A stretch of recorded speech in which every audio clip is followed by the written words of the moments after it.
Okay, welcome back, everybody, to the Fantasy Savvy Show with your host, Steve D'Angelo, presented by the Face Off Sports Network. We are here for Week 5. Picks, NFL picks. We just saw an absolute thriller of a game between the Bucks and the Falcons. Goes to overtime. Darryl Hodge is running into the freaking end zone. Drake London gets hurt. Hodge freaking huge play to end the game. First touchdown, scores in overtime. Gets the W. It's not like the playoffs where they get the match regular season. The first touchdown wins.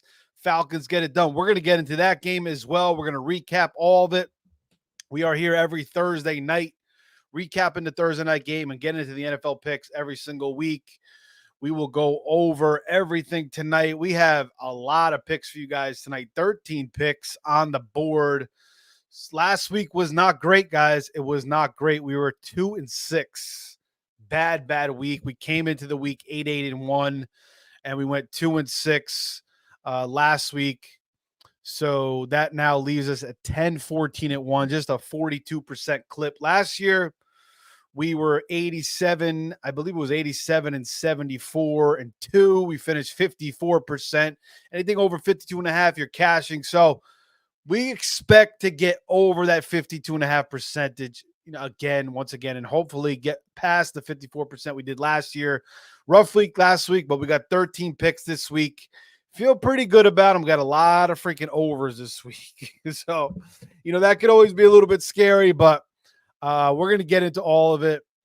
Week one we skipped because I was doing my fantasy draft still. I'm in a bunch of leagues, so we skipped that. But week two, we went 3-5-1, and then week three we went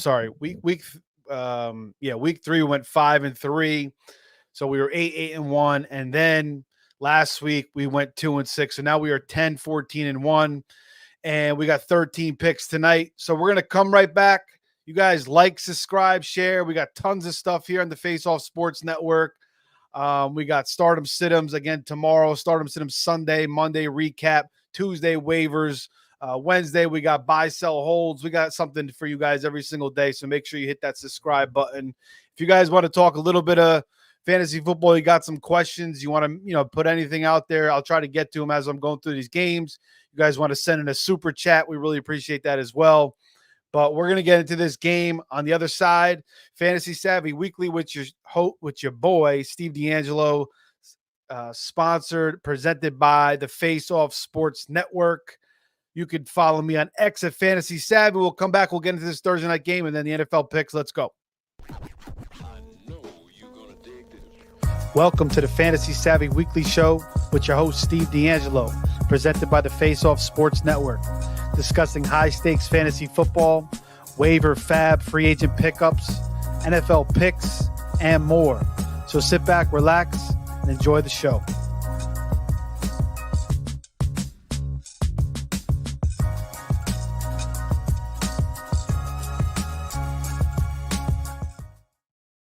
Okay, we're back. We're going to get into this Thursday night game. Again, guys, whether you're watching on YouTube, Twitter, Facebook, Twitch, make sure you like, subscribe, any comments, put them in the chat. We'll get to them as we're going through these games. We are going into week 5, but before we get into the picks, let's recap this amazing game. Probably one of the best Thursday night games. Usually these Thursday night games are just very strange. They're low scoring. Fantasy-wise, there's a lot of duds. But, I mean, there was just smashes across the board in this game. The Falcons ended up winning 36-30. They moved to 3-2. They beat the Bucks, who are now 3-2 as well. So the Bucks got the win last week, bouncing back, coming back from their bad loss. They bounced back, their bad loss to the Broncos.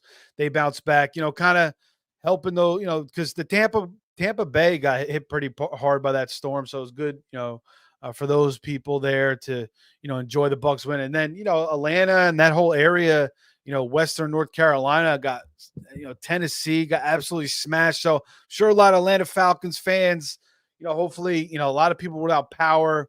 I know Elon's putting the Starlinks out there so people can get internet, but if you got to watch that game in that area, you were very happy to see, give you some positive energy as the Falcons come out and get this job done. And with Kirk Cousins, man, 42 of 58, 58 times he threw the ball compared to Mayfield, who only threw it 24, which is pretty insane. But he throws for 509 yards, 4 touchdowns. He has that one bad pick, Levante David. He was looking for Mooney. Levante David made a great read. It seemed like game over at that point, but the Bucs couldn't put it away. They had to punt. And the Cousins comes down. They get the field goal.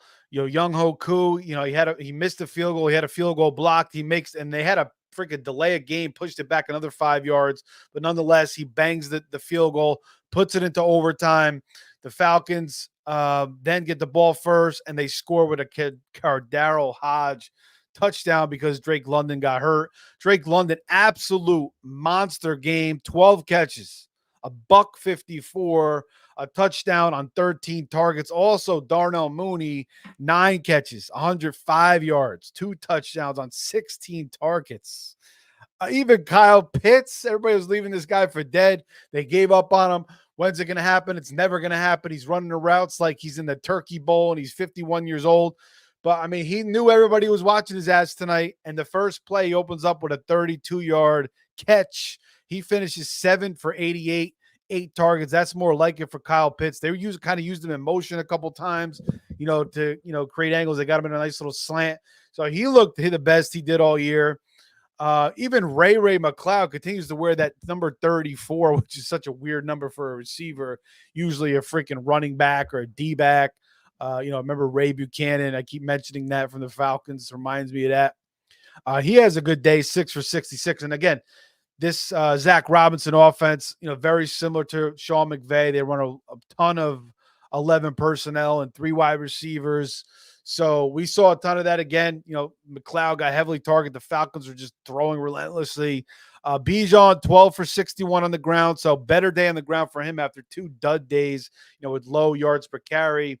He also catches 3 for 16. So not a great fantasy day. I mean, just basically, gets you 10 points. It's like Justice Hill territory right there. I mean, we're expecting Bijan to smash a little bit more here. Tyler Algier, just 6 for 12 on the ground, catches 3 for 13. He's not really flex worthy. It's still Bijan for the most part. I mean, Algier's going to have some good games now and then. And he's definitely being used. That last drive there, he was in on that last drive. Algier was getting all the stuff. Twitter's fired up. Where the hell is Bijan? So there's a lot of odd use still with Bijan a little bit. But he definitely looked better tonight. Breaks off a 28-yard run. And you gotta see more. I mean, this guy was a top 5 fantasy pick, and he's just not producing like that. And even last year, he was a first round pick, and he still wasn't producing. I've mentioned this, quite a few times. Bijan, he was so hyped as this elite player, and we just haven't seen it yet. And maybe he's just not that. I mean, he's a good player. He's a very good player. He's not getting the exact usage we expected from him. But he's got to get in the end zone. He's got to catch more balls. Certainly other teams will do a better job on Drake London and Darnell Mooney. I mean, the Bucs defense, this is also a Bucs defense, a couple weeks ago that let freaking Bo Nix light them up, for 216 yards. Batty's running for 70. Sutton had 7 for 68. So, I mean, this Bucs defense, it's like, they're on 1 week. They're off 1 week. Todd Bowles, they were good against the Eagles. Again, the Eagles didn't have anybody in that game either. No A.J. Brown, no Devonta Smith. They were good against the they were good against the Lions, beating them 2016. They also beat the Commanders 37-20. But, I mean, Todd Bowles, he's on, he's off, he's on, he's off. There's a lot of missed tackles. They've still got a lot of injuries as well. Veo was back today, but Winfield was still out. So, they were right there. They had this game in the grasp.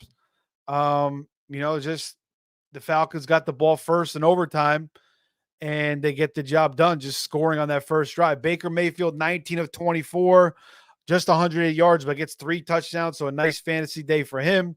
Rachaad White, 10 for 72. Most of his production came on a 56-yard run. Bucky Irving looked good, 9 for 44 on the ground. He also caught 2 balls for 12, so not great for fantasy wise. Rashad White catches 3 balls for -6 yards. So I mean, you're getting 2.6 points for that, which is a damn shame. You should get nothing. Basically, if you're going to catch passes for negative yards, it just seems stupid to reward the guy any points. Like there should be some kind of, hopefully we go next level fantasy soon where like if, running back doesn't have over 10 yards receiving, like don't even give him the fantasy points.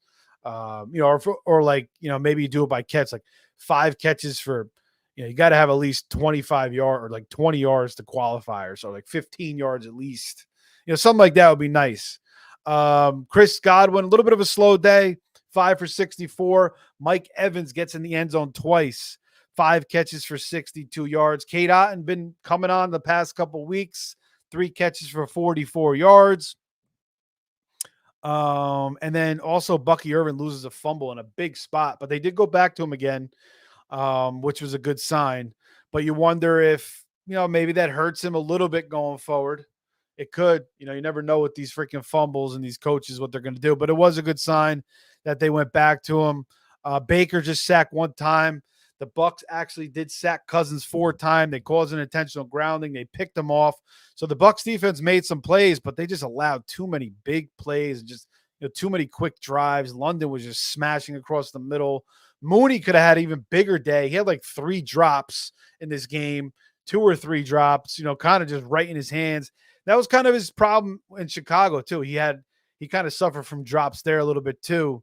And again, don't forget, we saw Darnell Mooney go for 1,000 yards.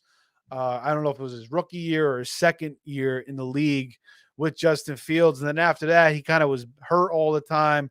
Him and Fields just couldn't connect. Last year was all the DJ Moore show. He's always been a talented receiver. It was a great pickup by the Falcons. Supposedly, Kirk Cousins, kind of recruited him there. Obviously, maybe, playing in Minnesota, he saw the talent. They saw they had a chance to get him. It was a great pickup. But a big thing here is Kyle Pitts, 7 for 88. People were leaving for him for dead. I don't own Kyle Pitts. I literally own him in one league. Best ball, a couple more best ball. But in one league, and I'm in freaking 40 leagues, I own him. And I sat him for Tucker Kraft. I've been starting him every week, and he's been pretty terrible. I mean, he caught that touchdown week 1. He was wide open. But this is a good sign. I mean, the Bucs defense, they're very, very leaky.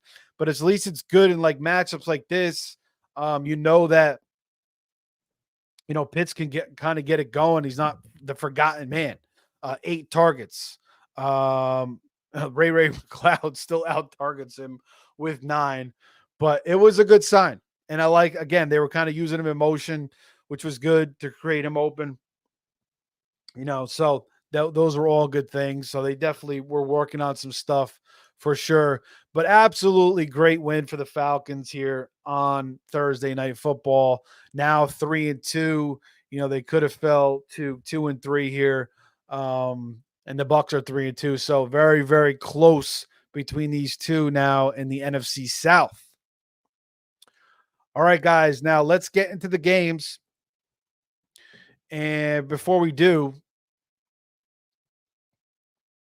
let's bring up some comments here. Al says, "What's up, Steve?" What's up, Al? Jamie joining us again. Yo, Steve. What's up, Jamie? Just Incredible says, "Didn't get to watch the game, but dang it, Gowan." Yeah, man. Not a terrible day. Every week it was Evans Moore had the 2 touchdowns, but still a decent day. Mooney, though, I mean, I own Mooney in like probably 5 or 6 leagues, and I don't think I started him in one. I don't know, maybe one league.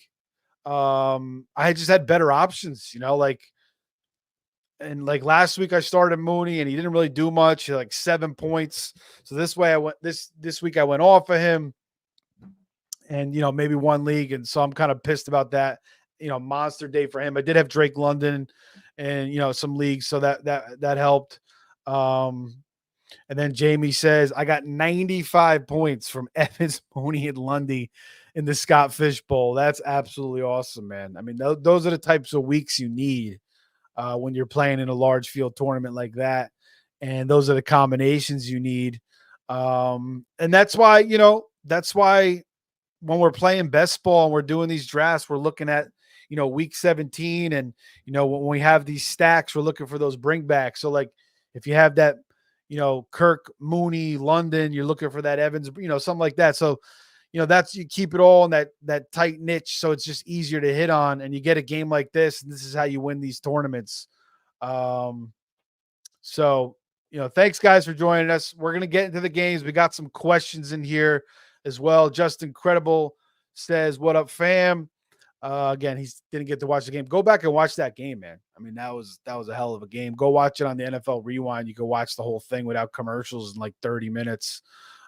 J.K. Dobbins and Michael Pittman for Kenneth Walker. Man, Kenneth Walker, man, he looked so damn good last week, and I love J.K. Dobbins.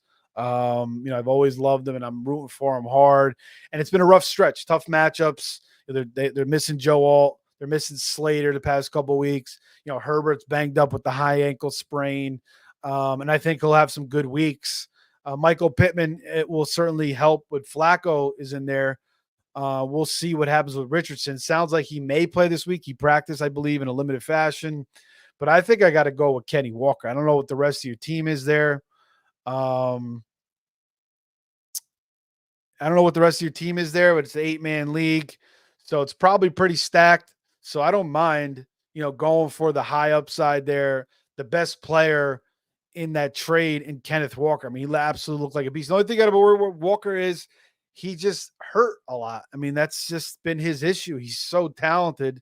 He's just banged up a lot. So, but yeah, I still like going for Walker. He practiced him in a limited fashion today, but sounds like he'll be ready to go. And again, he looked absolutely awesome. This Seattle offense looks really good.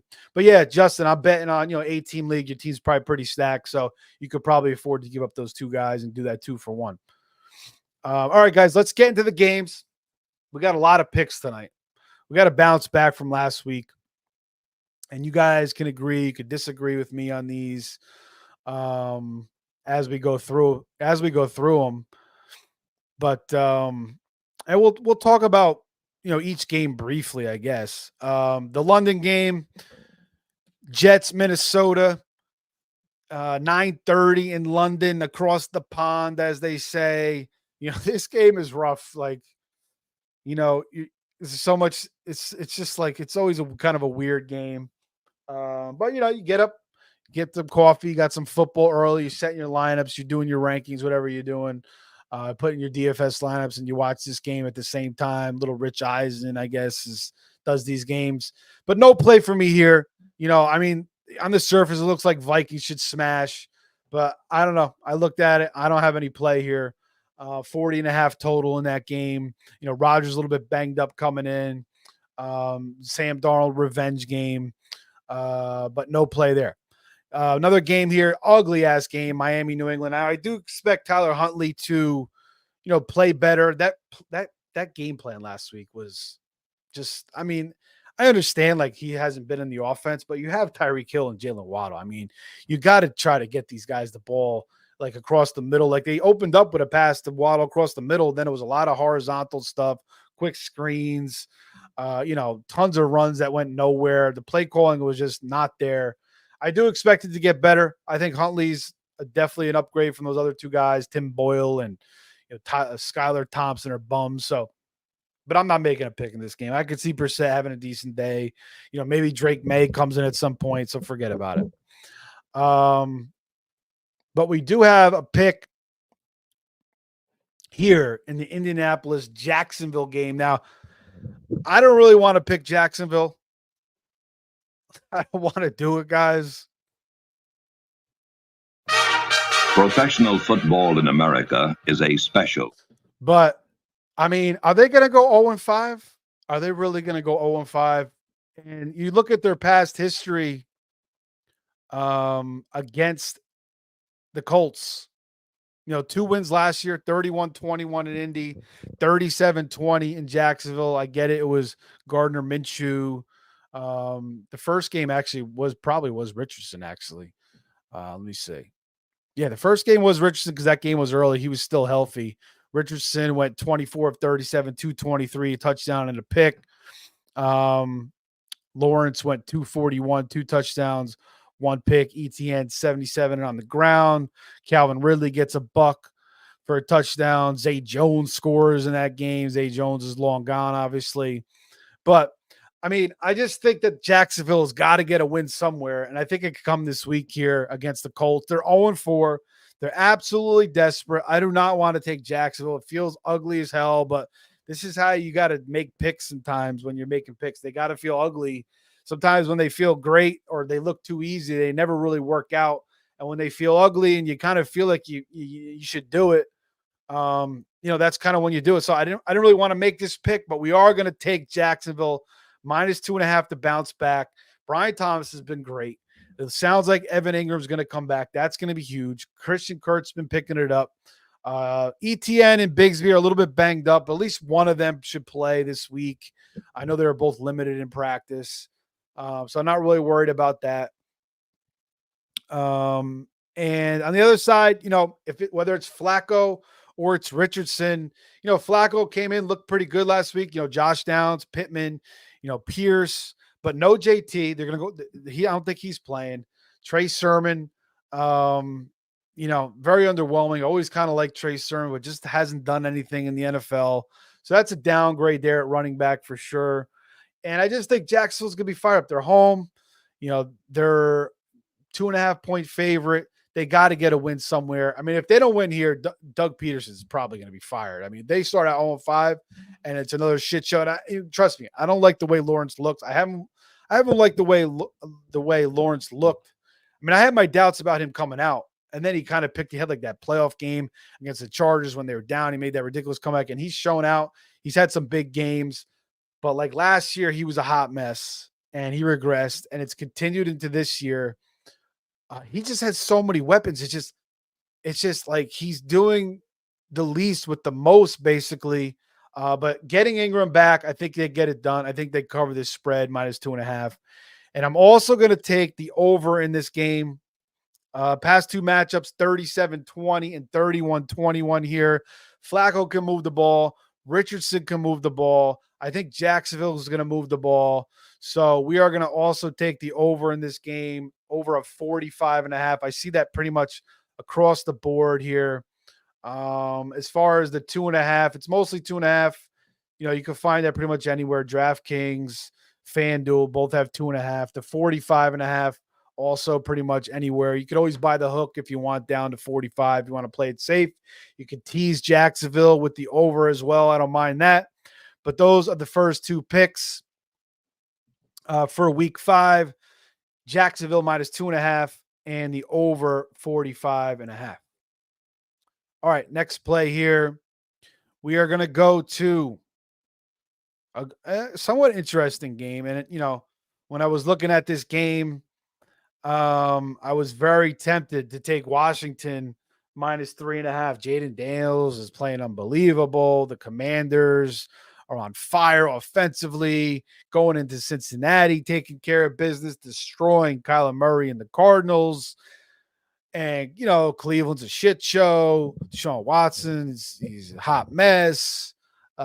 Cooper's getting freaking dropping balls. He's getting touchdowns called back. Freaking 80-yard touchdown called back against the Raiders, which was a BS call. I mean, that should have been a touchdown. They lose to the Raiders. They lose to the Giants. They beat the Jaguars, the lowly Jaguars. But I don't know. Like, I could see a world where the Browns defense, Jim Schwartz, does something here. They're 1-3. They're going to get David Njoku back. Now, he didn't practice today, but supposedly that was a planned rest day. He practiced yesterday. So it sounds like they're getting Njoku back. Nick Chubb is starting to practice again. He's not coming back this week. It sounds like maybe week 6, week 7. Their offensive line, I think Jack Conklin's coming back as well. Or Willis, one of those guys. They're gonna get a little bit healthy on the offensive line. I'm not taking the Browns here. I think it's it could be a little bit of a trap here. I think a lot of people are going to take the Commanders, and they certainly could blow it out the water. Maybe Vegas is a little under market on Jaden Daniels and how really good he is. I mean, he just looks so freaking smooth out there, running, throwing the ball. So I'm not taking the spread, but I do like the over in this game, over 43.5. I just think Washington's going to put up points. Freaking Jacksonville scored 18 on them. Dallas scored 33. The Giants scored 21 with Daniel Jones. The Raiders scored 20. Washington's coming off 38 and a 42. I mean, you think they should be able to get to at least, 24, 27 points. And I think that Cleveland, I think Deshaun Watson and company with Njoku back, I think they could put up 20, at least. So if we get a 24-20, we're going over. If we get a 27-17, we're going over. So, I could see a game like that, something like that. So I like this over. There's no weather anywhere this week, really, that I'm seeing. Nothing crazy, a little bit of rain here and there, but a little bit of wind, like 10, 15 miles an hour. But, below impact, chance of a shower in Cincinnati, scattered storms in Jacksonville, nothing there. Scattered storms in Pittsburgh. So no weather in Washington of note right now. I think the spread is a little bit of a trap. So I'm going to stay away from it. I think a lot of people may take it. I can certainly see the Commanders taking care of business for sure, 100%. But let's go with the over for pick 3 in week 5. All right. Now, another great game here. This is going to be a matchup of 2 3-1 teams. Get it in here. I got one thing to say. This is when the big dogs come out. So we got Allen versus CJ Stroud. Again, battle of 2 3-1 teams. In Houston, in the Dome. You guys remember Allen lost to Deshaun Watson in that playoff game back in 2020, COVID year, 22-19 in overtime. That was a weird game. I don't know if you guys remember that game, but like Dawson Knox, he had some missed blocks. There was a lot of drops. There were some terrible penalties. Bills should have won that game. They kind of got screwed a little bit. Their Allen's teammates let them down a little bit as well. Not saying this is a revenge game for that. They did beat the freaking Texans 40-0. I think with Davis Mills back in 2021. Let's see who Davis Mills, 11 of 21 for 87 yards. Mark Ingram was there. Brandon Cooks was on the team. Pharaoh Brown, their team was absolute trash. 40-0. So, I'm not saying this is a revenge game or anything, but, that game was in Buffalo. This is back in Houston. I think Allen probably still remembers that game pretty vividly. And, the Bills are coming off a shellacking against Baltimore. The opening possession for Baltimore, Derrick Henry takes it 87 yards to the house. They win 35-10. And, Bills just couldn't get anything going. Couldn't run the ball. Couldn't get their pass game going. They were starting to get a little something going, and they ran that stupid trick play. And Kyle Van Noy comes diving behind Allen. Kyle Van Noy's got like 5 sacks or 4 sacks, like 2 sacks. I don't know. He's got a bunch of sacks. He's playing out of his mind in Baltimore. It just seems like that's kind of what Baltimore does. They get these guys and these veterans, and they just start making plays. But yeah, and after that, the game changed. They just couldn't not get anything going. I believe they rested their guys towards the end of the game. I think we saw Mitch Trubisky come in at the end. So, it was just a shit show game. They were 3-0. They're probably a little overconfident. They're coming off a huge blowout against Jacksonville, huge blowout against Miami. Riding a little too high, getting a little too overconfident. It's understandable. And they get smacked around by Baltimore. And I thought the Bills would win that game, but it's just the ebbs and flows of the season and the schedule. And sometimes you just get games like that. But it was good that, like Alan said, good that it happened early in the year. And then Houston coming off a win against Jacksonville 24-20 at home. They got shellacked the week before, kind of like Buffalo did against Baltimore, losing 34-7 to Minnesota, beat Chicago 19-13, opened up week 1 at Indy, winning 29-27. But their secondary has been leaky. Minnesota tore them up. Richardson tore them up a little bit with Alec Pierce going deep, a couple times there. Even Brian Thomas had a nice game against them last week. So I think this is going to be a back and forth game. I think Buffalo is going to have some issues with the Houston passing game. Tank Dell is going to be back. Sounds like Mixon's may have kind of re-aggravated his ankle a little bit. So he's definitely out. It looks like he's out. He hasn't practiced. Damian Pierce looks like he's out again. So it's going to be Cam Akers and Amagwale again. Kind of mixture. There was one other back they were using there too. I forget his name. But, their three receivers will be back. Dalton Schultz, kind of a back and forth game. But I like Buffalo to take care of business here. -1. I think they go on the road. I think they get the running game going a little bit with Cook again.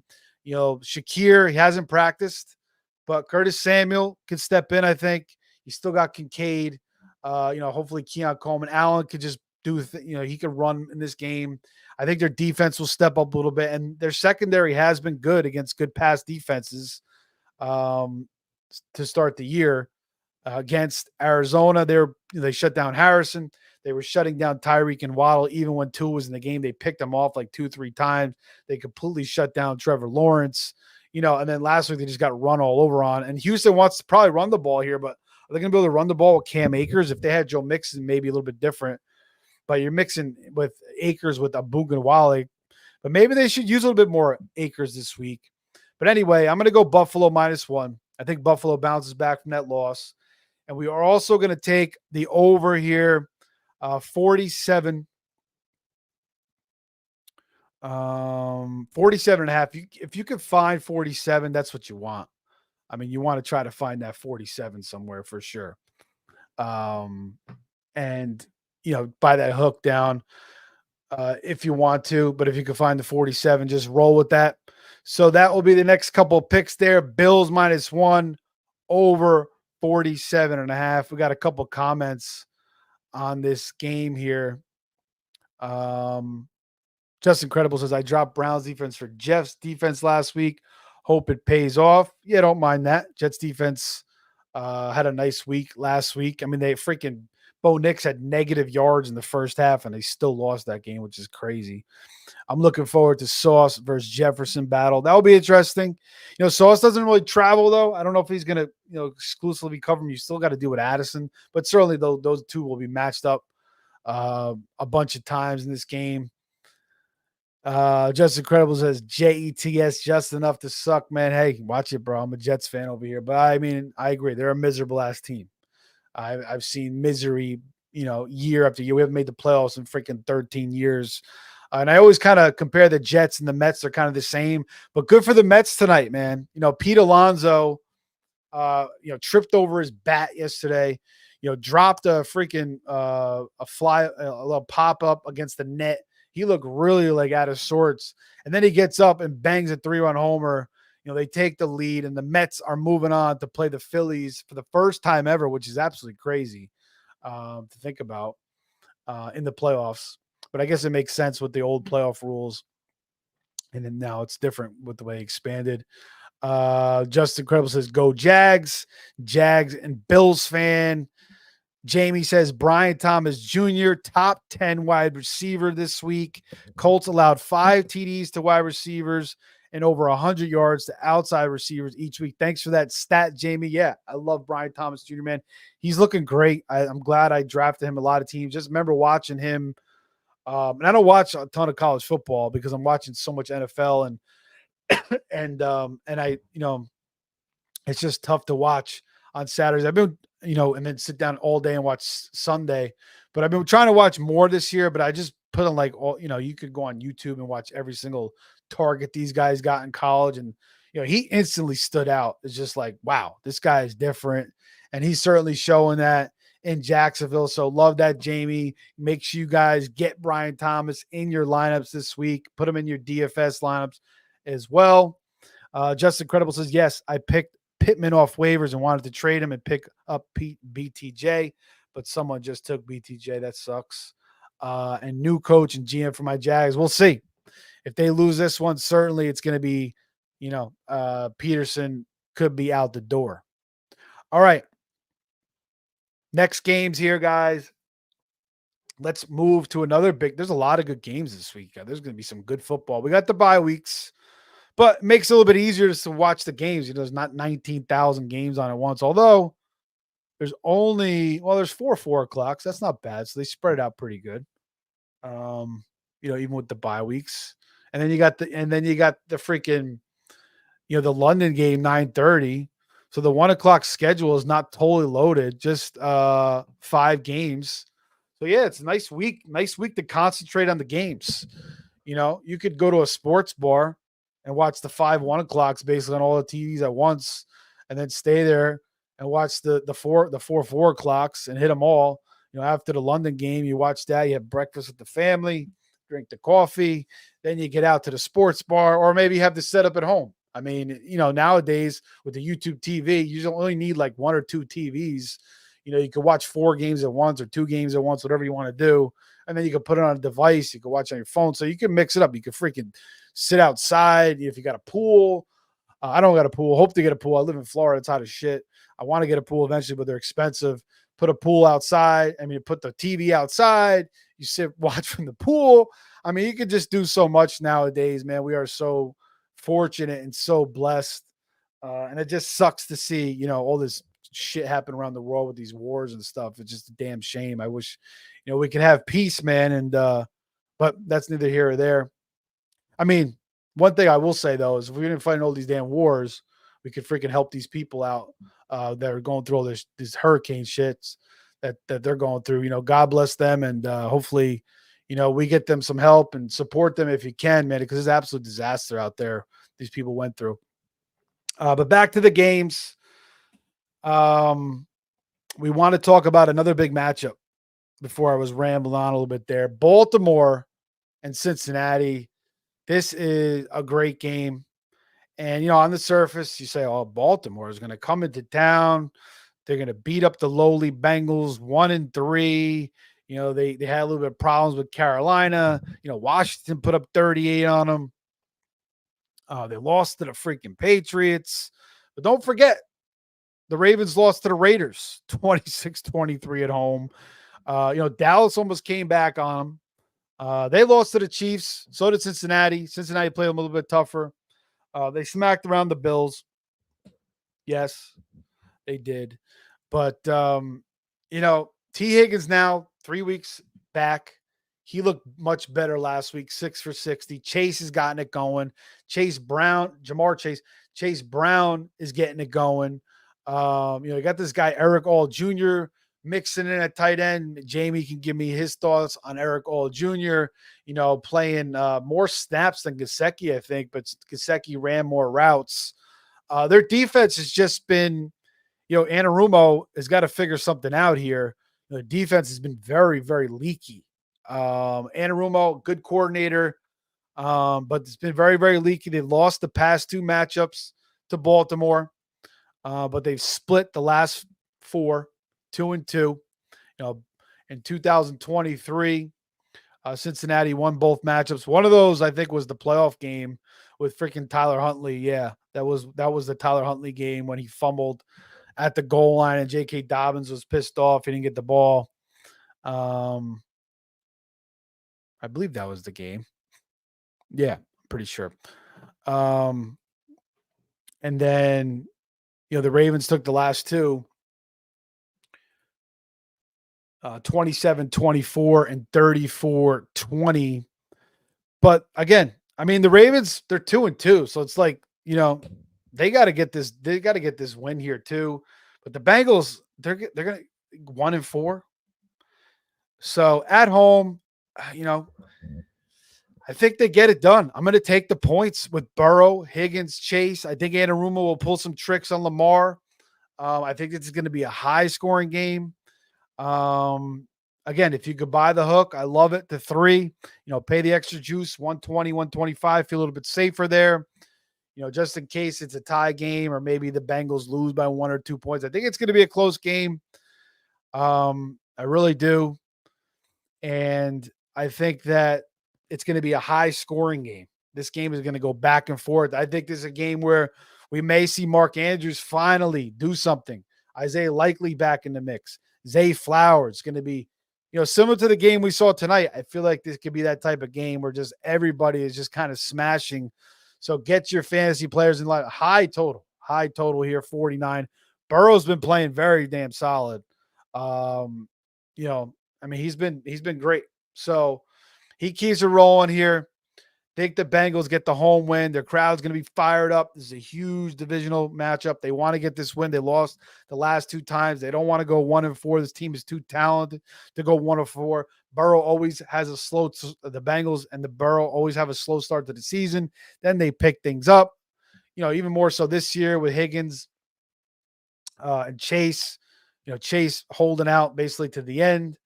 So let's go Bengals plus 2.5 for official pick purposes. But if you find 3 somewhere or you want to buy it up, that's good. And then also let's go over 48.5 is the number we're going to stick with. We see 48.5 here at FanDuel. Got 48.5. So you could buy that down to 48 if you want. Again, another tease here. 2-team teaser. Kind of like to do the 2-team teasers a little bit. You could do the Bengals. You could buy that up. Now you're getting 8.5, which I like, and you buy that total down to 42.5. That sounds pretty good. That's why they call it a teaser. All right, guys, let's keep it moving. Next game, we are now into the 4 o'clocks. We are going to go to the West Coast. And we're going to take the San Francisco 49ers to take care of business against Kyler Murray and the Arizona Cardinals. Minus 7.5. Actually, get -7 at Bet365. So we're going to go with -7 here as the official number. And, I mean, the Niners really haven't put together a true, Niners game yet. I mean, the Jets game, you could say, 32-19. They did look pretty good that game. Then they went to Minnesota. They lost 23-17. But we see how good Minnesota is this year. People are ranking them number 1. They lose to the Rams. That's just McVay pulling something out of his ass. Stafford pulling something out of his ass. 27-24. Then they take care of business, which they should have against New England. Purdy's playing very well. Kyler Murray's not playing that great. He's not running a lot. Supposedly, I don't know if you guys saw this. Somebody was saying that he was limping a little bit last game. He only ran for 3 yards. It was just a hot mess. He didn't have McBride. McBride seems like he's coming back this week from the concussion. But they lost to the Lions, only put up 13 points. They went off against the Rams 41-10. He played great in that game. And he played pretty good against Buffalo, too. But remember the Buffalo game? They lost 34-28. DJ Dallas did have that kickoff return that helped their offense a little bit, too, or help them put some extra points on the board. So they're struggling. I don't know if Gannon's going to be able to figure this out against this Niners offense with all their weapons now, and Jawan Jennings in the mix a little bit more.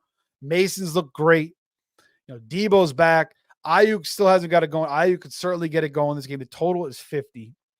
The Niners have won the last 4 matchups, 45-29, 35-16, 38-13, 38-10. So they've owned this matchup. It doesn't matter what coach is in there. Shanahan's got Arizona's number. And it's 7 points. And the Niners, they're going to keep it going. They're 2-2. They don't want to go 2-3. Arizona, I mean, they don't want to go 1-4, but I think they're going to go 1-4. The Niners are just too damn good a team. They've been in the Super Bowl too many damn times. They're not going to open up the season 2-3. And, again, maybe Arizona covers this game. Maybe Kyler Murray, maybe McBride goes absolutely nuts, which is absolutely possible. McBride was my tight end 1 coming into the year. Maybe Harrison has a huge game. The Niners defense hasn't exactly been great. Again, we saw that against the Rams. Missing those receivers. Rams put up 27 points. But I just like the way that the Niners are going to turn this, around a little bit here, getting healthy.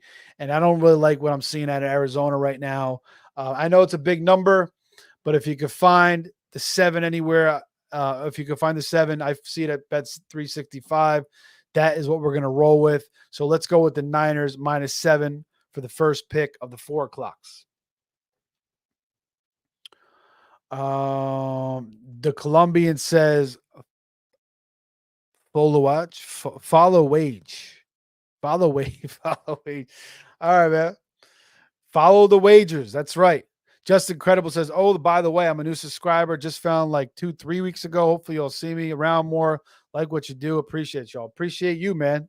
Thanks for coming along. Yeah, man. We got We got stuff every single day. Monday recaps, Tuesday waivers, Wednesday start sits, Thursday start sits, Friday start sits. We got the NFL picks. We got a DFS show on Saturday. Another last minute start sit on Sunday. So we got tons of stuff. fffaceoff.com, Faceoff Sports Network. Make sure you like, subscribe, guys. Hit that notification button. And I'll be back with this show after every Thursday night game, recapping the Thursday night game and getting to the NFL picks. And hopefully we come away just like last year, 54% in the winner circle once again. Binking says, "Sup, fellas? What's up, buddy? Glad you could join us." Binking says that Jags game could be sloppy. Certainly could. Certainly could be sloppy, but I am expecting some points, and I think the Jags get it done. But Bang and Play says on Twitch says, should I start Christian Kirk at my flex or the running back for the Colts, Trey Sermon? And again, they are playing each other, and it is a nice matchup for Sermon. I mean, and again, I like Trey Sermon coming out of Ohio State. I thought he was going to be a good back. He was in San Fran. He was in a great system. He was in the perfect spot. He hit that doghouse, I guess he wasn't working as hard as he was supposed to, but we saw Ayuk go in that doghouse. We saw Dante Pettis go in that doghouse. So a lot of talented guys have been in the Shanahan doghouse, and some come out of it, some don't. And Shanahan in the past, has kind of missed on running backs a little bit. He's kind of forced to use guys. He uses them like kind of late, like when he was the coach with the Falcons, offensive coordinator. He was in love with Tevin Coleman, and Devonta Freeman was clearly better, but kept going Devin Coleman. Finally, they went to Devonta Freeman, and he showed out.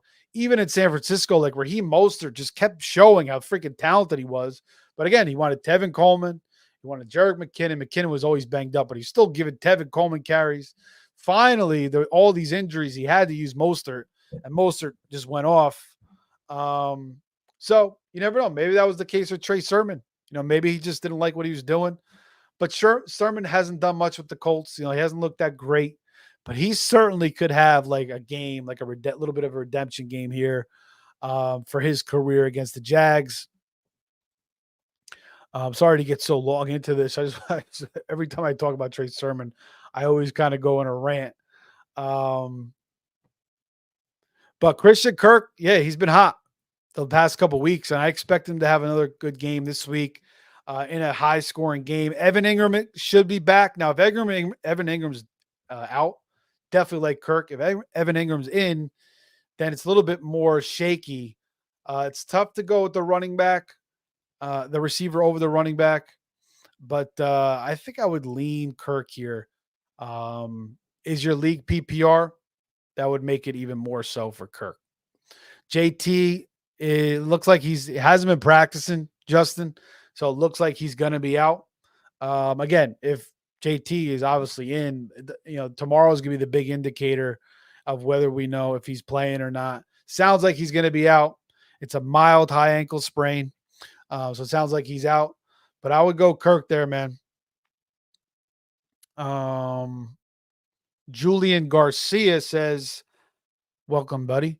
I have Fields, Brees, Ford, Drake, DK, Wandale, and Singletary, Dell, Jonathan Brooks, Bucky, Likely, and Puka on IR. Should I be patient with Puka? I don't really want to trade him right now with his value being so low.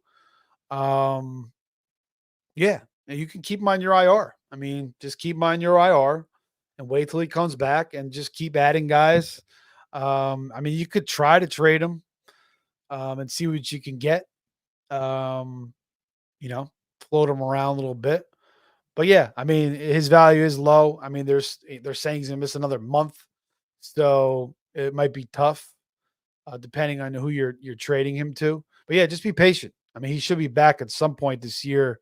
It's just been a rough start, obviously, for his 2024 season, and there was rumblings about him being hurt, and there was kind of like the CMC thing. They weren't really letting us know what the hell was going on. All right, guys, back to the games. We got to keep it moving here. We are almost at an hour. Let's stick with another 4:00 game in the 4:00 slot. Now, this game, it might seem a little bit too obvious.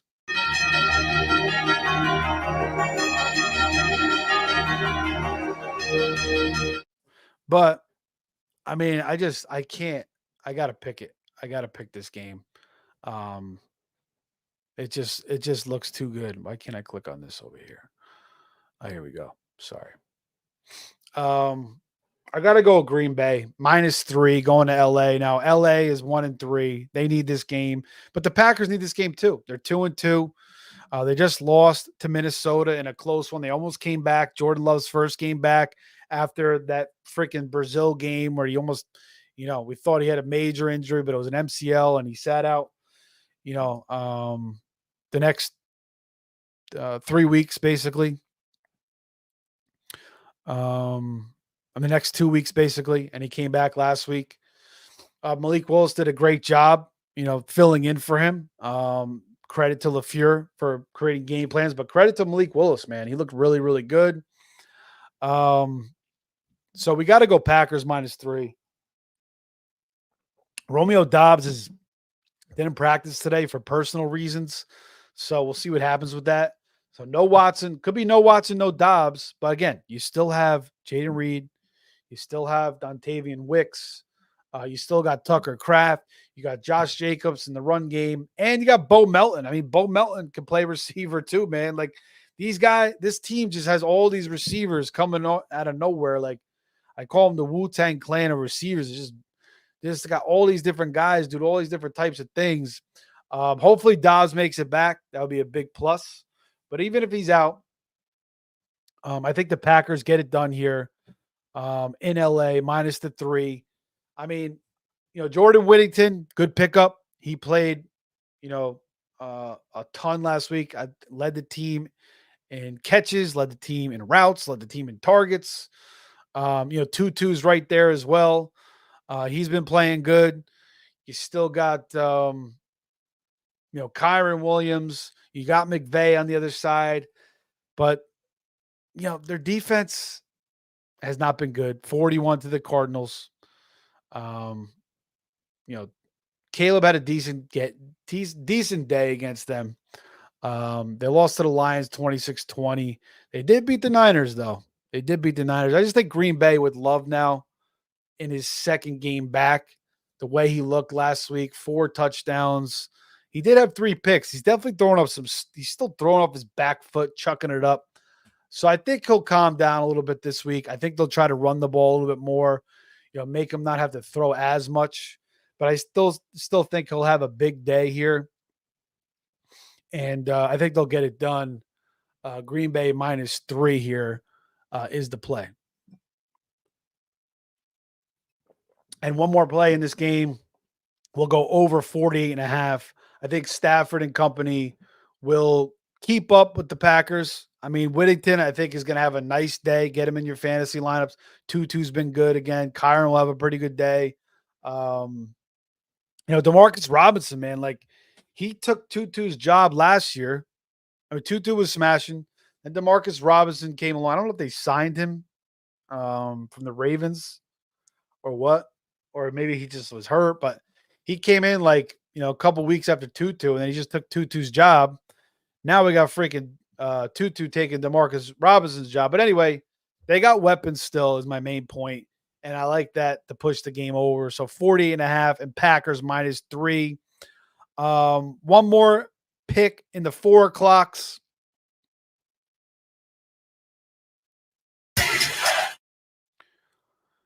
What are we doing here?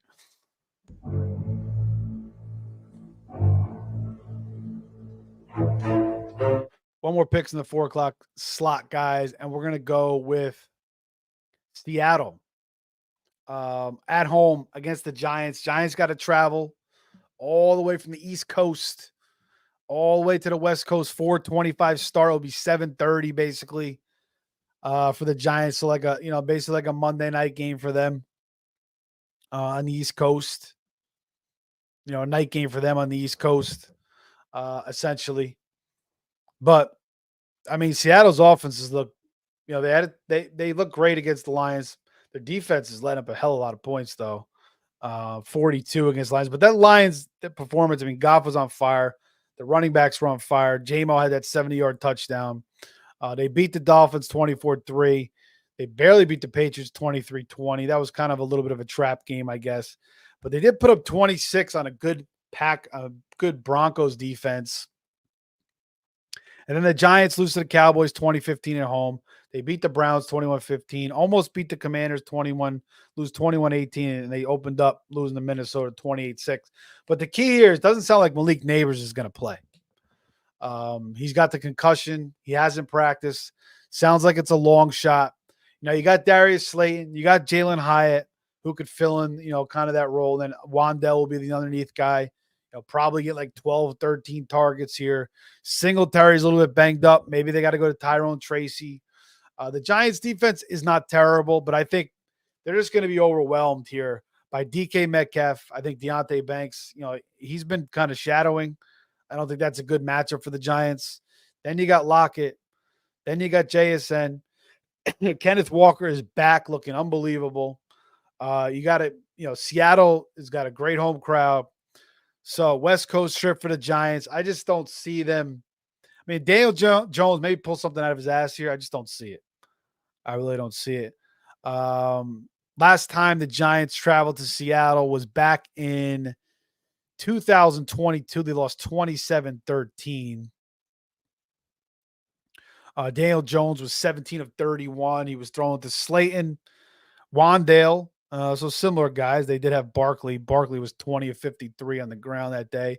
Geno was in Seattle then, 23 of 34, 212, 2 touchdowns. Kenneth Walker had 51 on the ground and a touchdown. Lockett 563 for 1. DK Metcalf 655 and 1. So similar players, same quarterbacks, different coaching staffs. I think actually Dable was there 2022. Yeah. But obviously McDonald is new. That's no more Pete Carroll. So let's go Seattle here. If you could find the 6 somewhere, obviously take the 6. Again, I like kind of buying the hook, especially with numbers like that. But if you don't want to pay the juice, that's fine. Best number you'll see here is -6.5, -110 on FanDuel. Everywhere else, it looks like it's -115.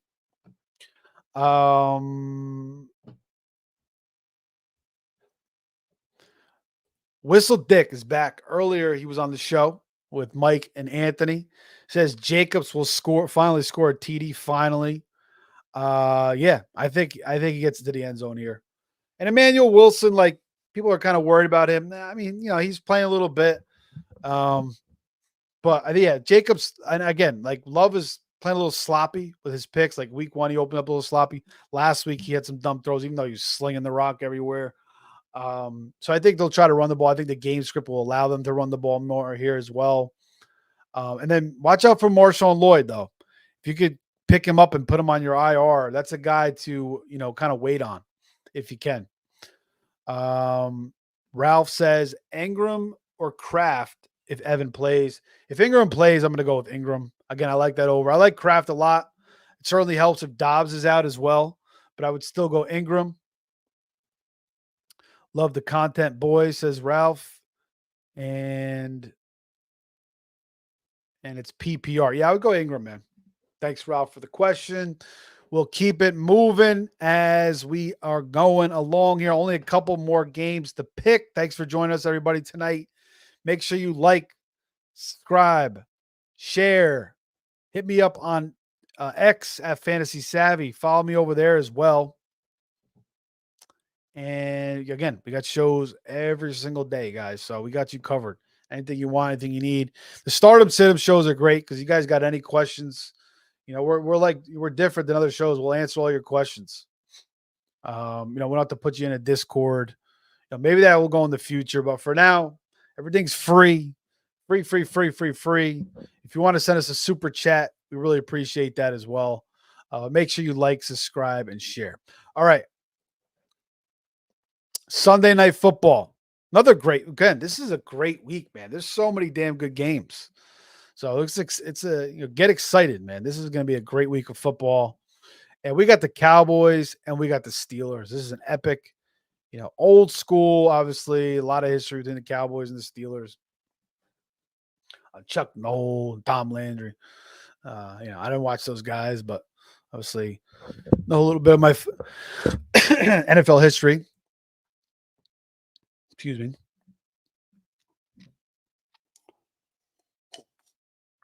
So Pittsburgh is a 2.5-point favorite, but I see it at -1.5 on FanDuel. So that's the best number, -115. I like that. Let's go with Pittsburgh -1.5 here in this pick.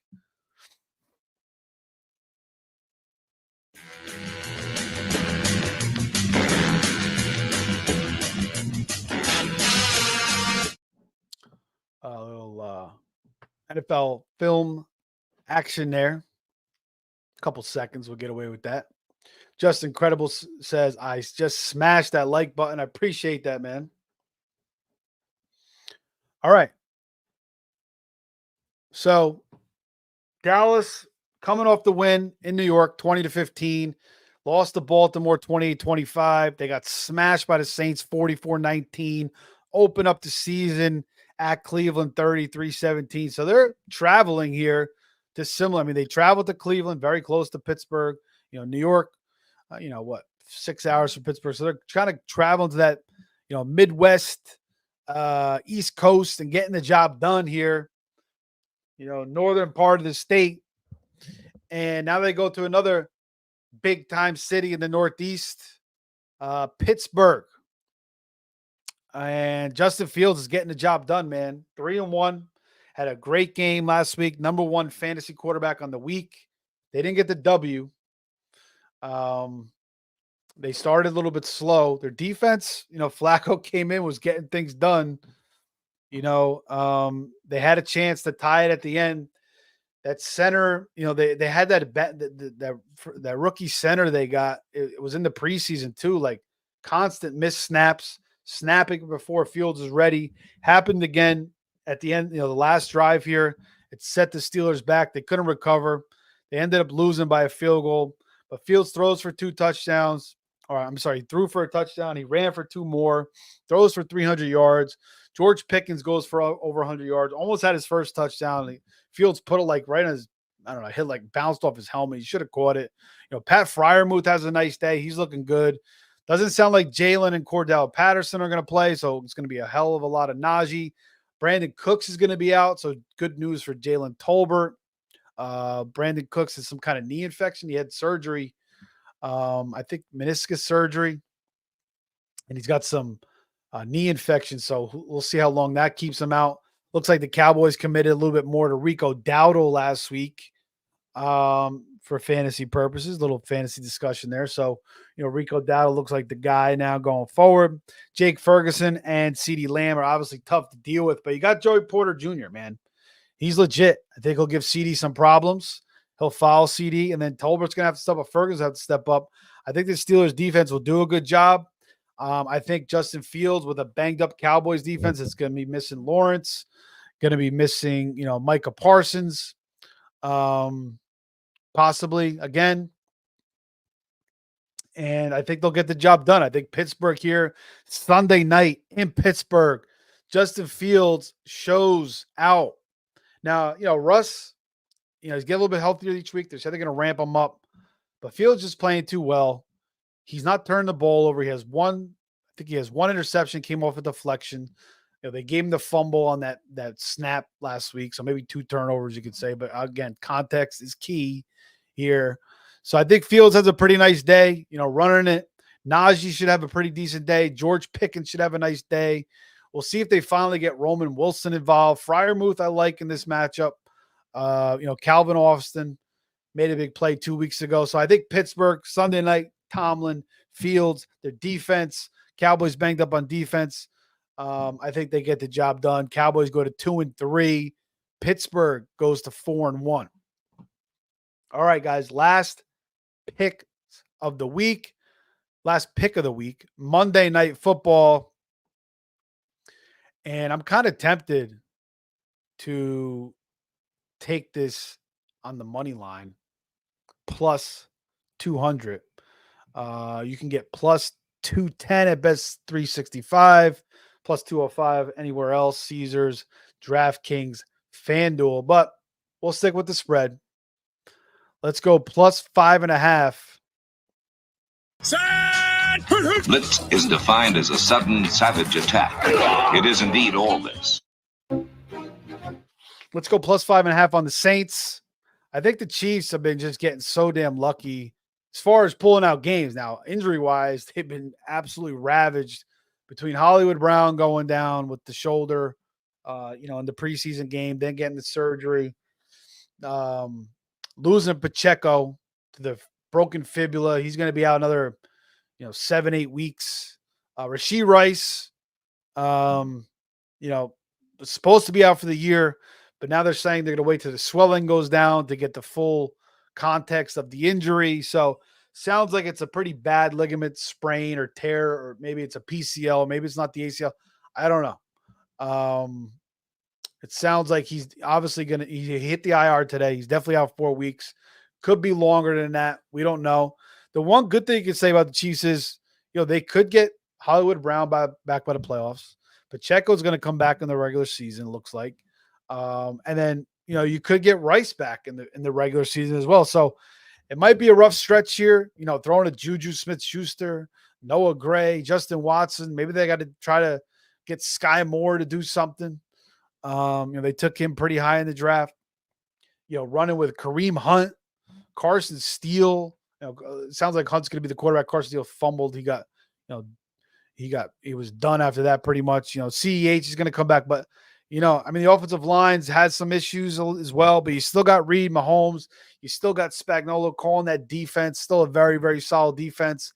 And they're just finding ways to pull out games. And it's very hard for me to say. And, when I did the matchups when I do matchups, I take the home field advantage. I equate quarterback versus quarterback, coaching versus coaching, offensive line, defense, receivers. And it was pretty much on the number. And, you kind of make your own spread and then you compare it to the Vegas spread. And like, if it's 2 or 3 point difference, I usually go with that. And this one was closer, but it's kind of more of a gut play. And taking Dennis Allen versus Andy Reid feels very disgusting.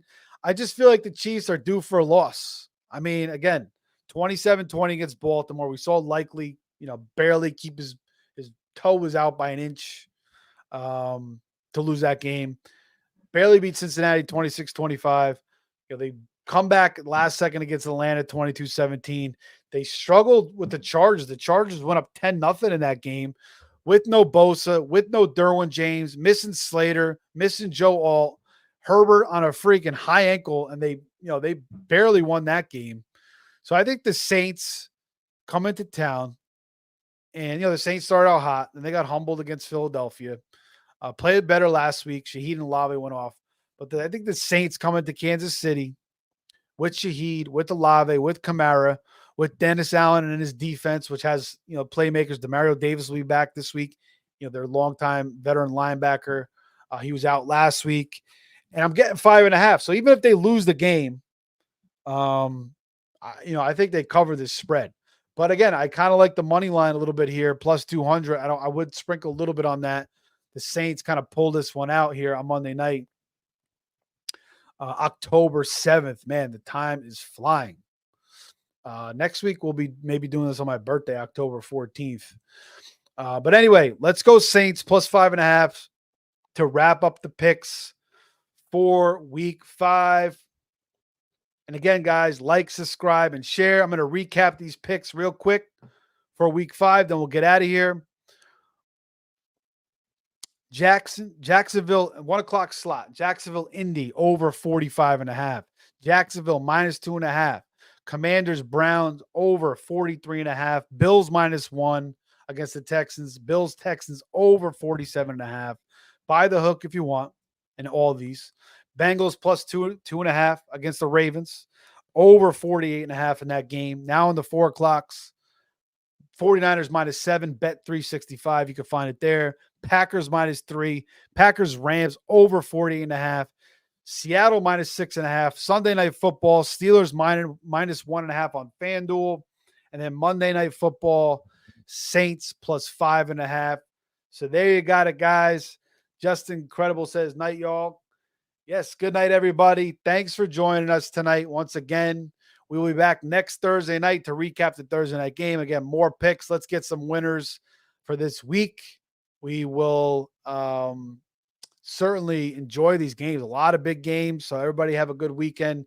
To all the people affected, if you're watching this, in a hurricane area, hopefully you guys are getting some help. If anybody could support, go support these people, contribute to the Red Cross. I know some people can't even get access to FEMA. So prayers for you guys, but thanks everybody for joining us. We'll be back soon.